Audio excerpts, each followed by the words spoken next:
Assalamu alaikum warahmatullahi wabarakatuh. Nyongero kubena nga temba buzako mwena abaje kumideko abera Fahad Pro UG era ngo mulimo gwanyu kwa kubera nga temba nonyeza amawulire nga bagatambula mu bitundu by'egonga ebyenjawulo asako ne buluganga yinena era nga nabwe kityo gwe kyonzo kubera nga tenkolera side ezeyo video ogiraikinga ate to sharingira ko aballa wansi mu comment section okirira no bera nga te osulo wansi comment yo ne tubera nga of course tuwuliziganya ku biki ebera bigenda mu maaso era nga sagala kubera nga temba twalira obudde bungi nnyo kamere nga ntandikirawo n'amawulire kakati omukyala amanyikidwa nga Nyamtolo yabadde ina gyavaako eyo ozabadde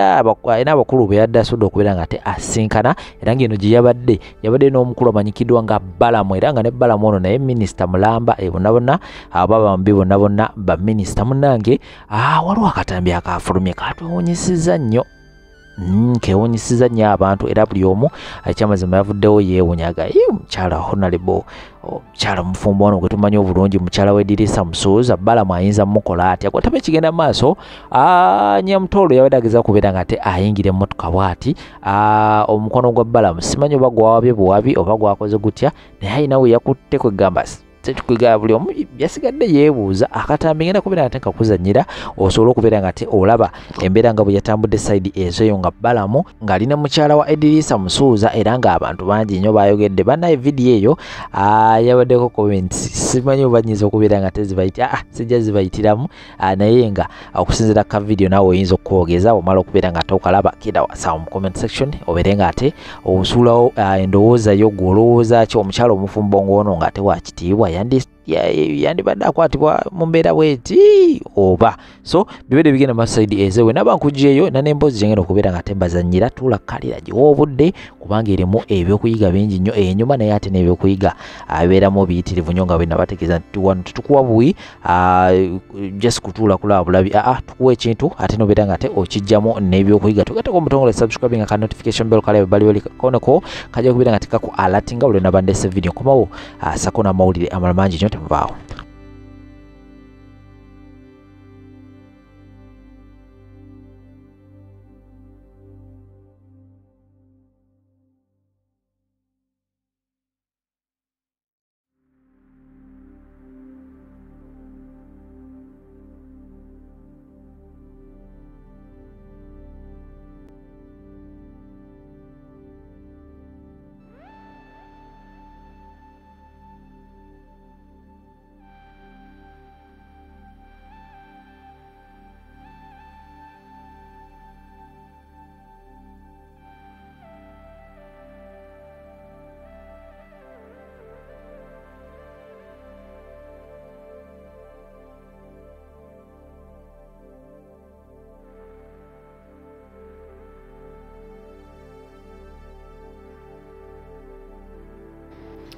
Muli mutyeyo kasubire muli bulungi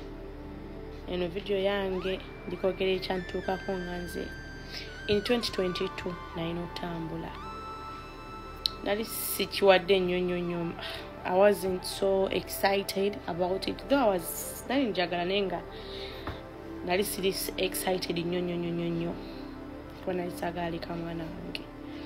so naye nga was happy nti ngenda kutambula. So in 2022 ngetandika around I think it was like around 2nd or 3rd bankubira esimu ngende mpicking passport yange I'll go. So of course my siblings were happy. Nali happy nga ne visa sinabagiraba nga naye already I don't know why already nzinanira nga nafulumye dda so ngendo olunaku olwo kera kumacha umanga nkubira ngamba mwana wange wagenze kwanza nchali ndazuliza wa 3 njoke nzukuke kati nzukuka naye nasuzana wa mukwano gwange nzukuka ngende okunaaba mbandi mu kinaabiro nawulira ng'omuntu gwe bakubye ennyondo ku mutwe omutwe gwabaluka omulundi gumu nenfuna kamunguluze I felt my body shutting down nempula nga ngenda kugwa kati nenekwata bwe nneme okukuba omutwe ku sinki nengenda mpola paka wansi omutwe nga gugwatuka. It's like someone was hitting my head nawogana nenga ndi mu nnyumba nzeka neneewalula nengenda nenkwata essimu nenkubira maama wange nga nkaawa nga mpoga nga mama ngenda kufa nambuzo obadde temga ngenda kufa ngenda okumanya sitaani yali ayingidde to the point nze sawa nali ndabangera ngenda kufa nga kinyingidde muti kati ngenda kufa kati nga mbuzo oliwa nga ndikyanja omuntu yali abeera Seguku so nga mugamba ndikyanja nga neje ndi tebamanyiyo baganda bange makubira amasimu tebalina na wakutandikira nenkubira mukwano gwange yali agenze kola nemugamba ngenda fiira mu nyumba yo kati nga bonna agamba obuno abadde ki nambuzo obadde kyonywedde mwengo tamidde ekyo kimbaga saawa 3 ku makya ngenda kufa nga nkaaba nasindiko wa boda ajala bi WhatsApp wa boda gutwatumanga wa boda yajja nankwata kompola mpola tugenda nziruse mu ddwaliro kata ku boda nempanga tegulinga ogutadde kati nga guli mile kale nga gunuma nga sigwe guli nnyo ogubadde guli okubwatuka ne kati nga mpulira amaaso gatandise okuzitowa nga abantu mbalamu babirira nga sibitegera ng'embeera ekyuse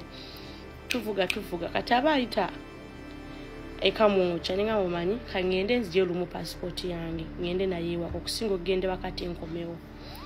kati netugenda no wa boda oratuuka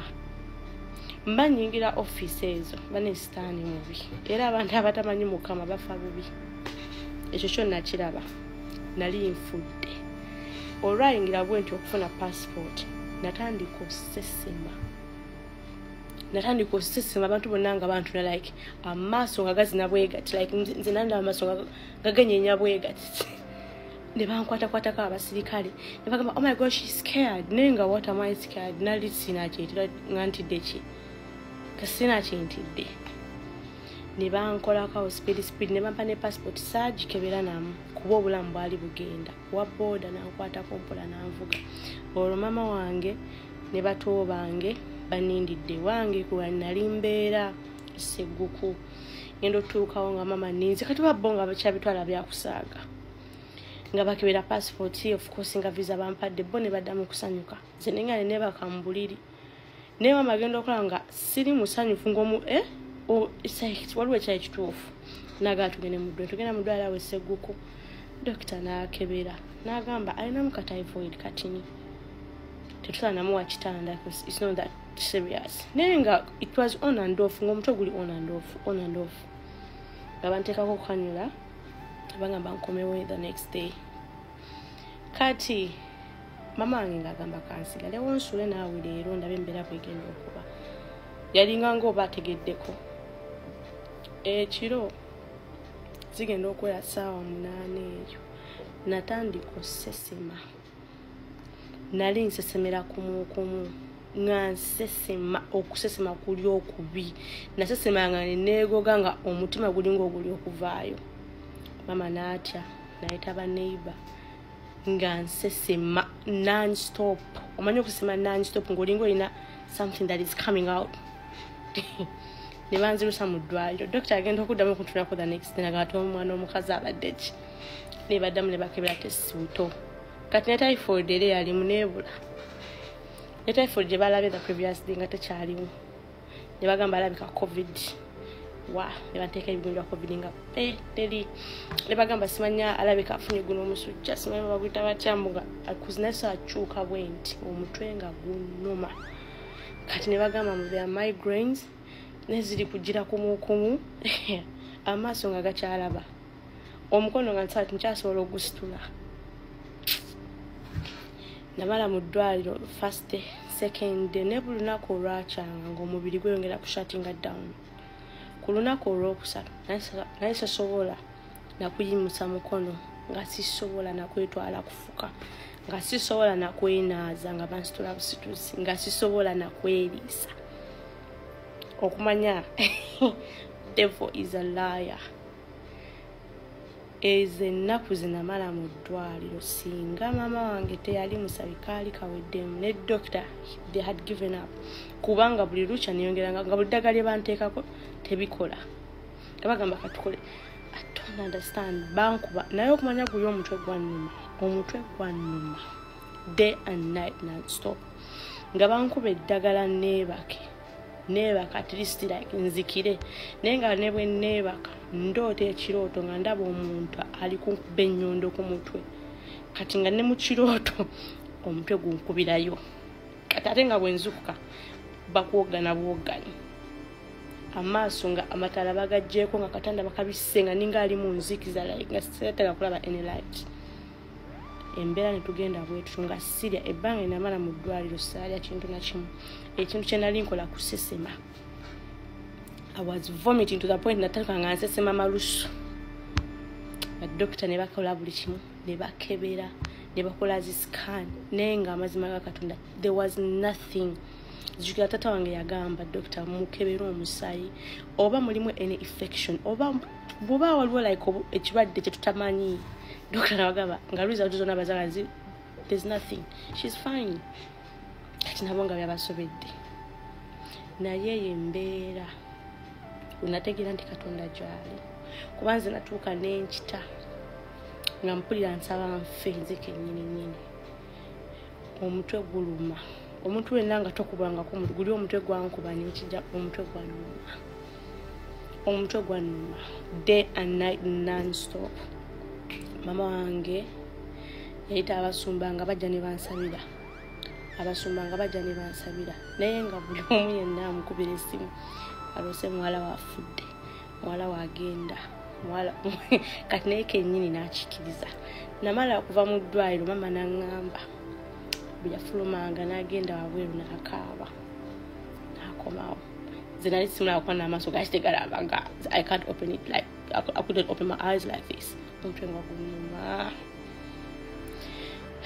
Mama ne yeesulamu edda lwawo oba ku Lwokuna n'avuma abasawo mumpa omwana nga agenda kufa kati mujjanjaba biki oba tebuna bulwadde bwe mulaba kati amacupa gaaliko gaaki. Mama nga agenda ayita omukuumi w'eddwaliro nga tulafuna booda nga nzijeyo mu ddwaliro ku kifuba nga nzize ewaka ng'aleeta abalokole be bapasita be n'abakadde b'ekyaki nga bansimba mikono nga basaba nga tudda mu ssaala. The next day omuntu etasobola kutambula. Muli muti eyo part 2. Part 1 nakwamba nti mama wange yateekawo embeera nanziza ewaka. Twatuuka ewaka nagamba kati nkubuulire abasawo bakoze ogwabwe balemereddwa katugenda kusaba Katonda talemererwa. Mama kati awo nayimusa okukkiriza kwe nagamba kati kusaba. Nze ate nalina choice, I was just sleeping. Naye bansabira ne tuyimusa amaaso tugateeka Katonda. The very next day nali nsobola okuyimuka nali nsobola okwetuuza nga nsobola n'okutambula. It was a big miracle. Everyone was shocked.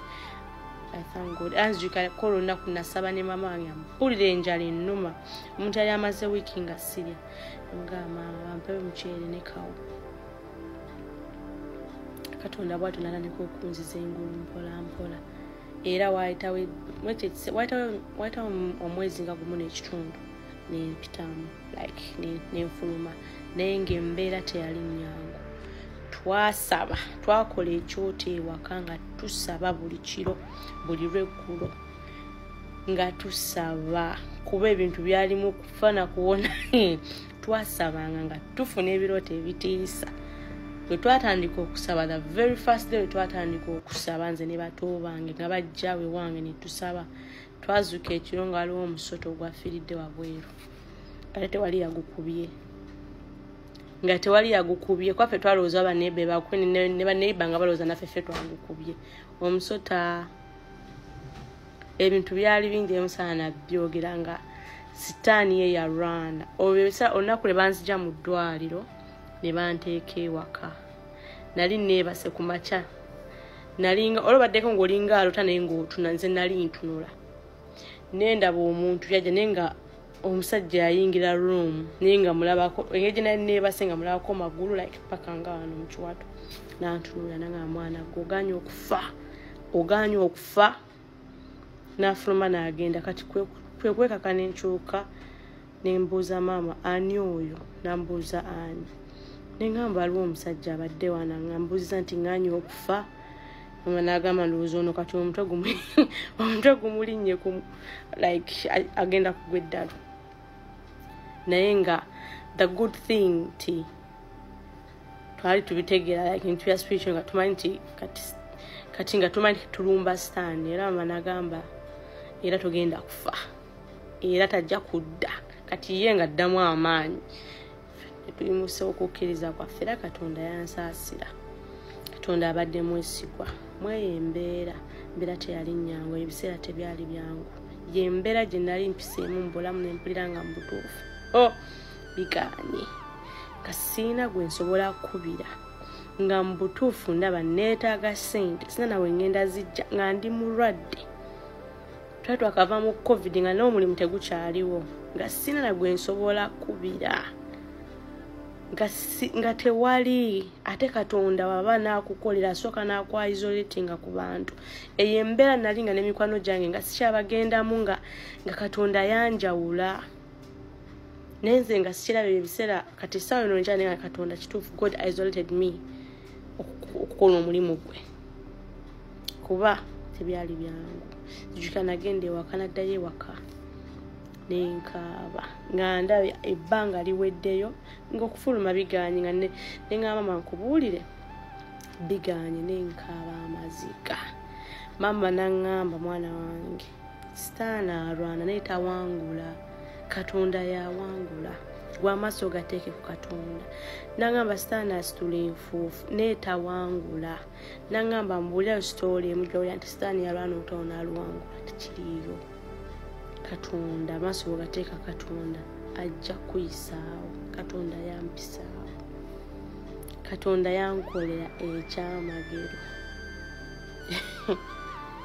Katonda yampisaawo Katonda yasindika malayika mu bulamu bwange I don't know, it's a big testimony atena ddala zibanaye I really thank God nze simanyi sijjaga nze situukiridde nze obulamu bwange tebuli perfect naye Mukama mwebazako ekintu eki nti at least yampa okumanya nti Katonda nti akola me I trust in God nze toyina kyosobola kuŋŋamba nze sitaani sikyamutya kuba buli kimu nkirabye naye Katonda so kuteeka mu mbeera nga yagala yeggulira ekitiibwa kye buli lwolaba nga embeera esiikuusi buli lwolaba nga embeera ebizibu bijjira kumu that's the time that you should stand and pray sitaani aba yagala kuconfusinga weekyabulekerawo n'okusaba kati nno ebyo ebiseera kati nga mama wange bapasa beera bankubira amasimu kati nga bulweggulo ne kaka nengenda ku church nensaba tebanzibira essimu mu church banyakulako essimu mu church wakati kati awo nga nezizaamu essuubi nga kati amasuka nga teeke Katonda ntandika okusaba mukwano essimu baagibbira mu church erimu contacts zonna nga n'essimu kati tesaakuddako nadde ewaka nenkuba omulanga kati nga ndaba nsiraanyi banesitaani mubi nendaba nga nsa neŋŋamba oba kati awo nendowooza ebintu bingi neŋŋamba obandika ekikyamu neŋŋamba obanze bandoga nenga sitaani ajooga naye mweyo embeera Katonda yaliwo Katonda yammanya Katonda yannwanira Katonda yambudaabuda yanfuukira ate nno naye Katonda abadde mwesigwa ey'obulamu bwange nalaba Katonda nga akola nalaba Katonda nga nnwanira entalo mu wiiki zino zazaalinga 2 natambula nga stadium yadde 10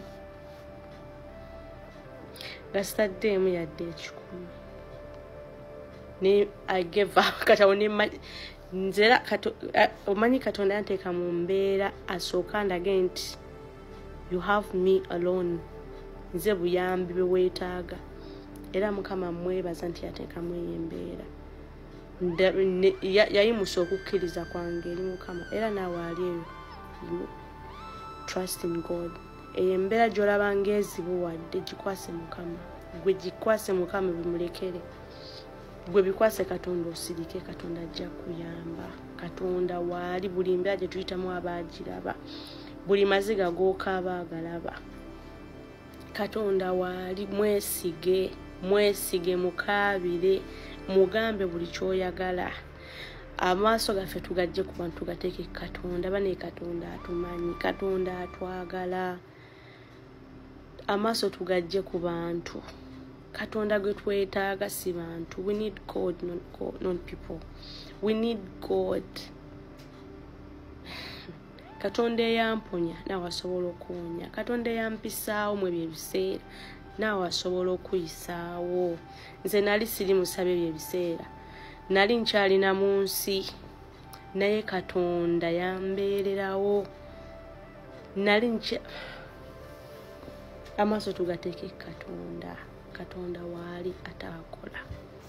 Abalungi abatuuliriza era abatulaba, olunaku olwaleero tukyaddeko ewa Sheikh Ashraf Dembe. Sebo sanyusa okubalaba. Amannya agange ye Sheikh Ashraf Dembe. Akola ku bizibu by'enjawulo. Omuntu singa aba alina ebirwadde musomereddwa, tumuwa amazzi ga lukuya nga bw'obadde ogalaba. Tugenda abantu ku kyoto ne twokya emizimu emibi egibabaamu. N'okulomba edduwa abantu singa abeera ng'ali wano atuuse sobola okumulombera edduwa. Ne waba atatuuse nga mpadde amannya ge naye ng'ali wala. Neetaase enamba yange yeno eri 0701763711. Namwe bannyinaffe abali ebweru oyagala okuba nti oyagala okulombera ku dduwa ng'olina ebizibu visa zibuze, amaka gakolongotana, sente zikola zimpita mu ngalo, ojja kumpeereza ekifaananyi kyo n'amannya go, ebyo byokka bijja kummala. Nja kukulombera edduwa, ojja kutereera. Olunaku olusembayo mu mwezi mba n'edduwa eyawamu ffenna n'abalwadde bange abakadde n'abapya. Salaamu alaikum warahmatullahi wabarakatuh.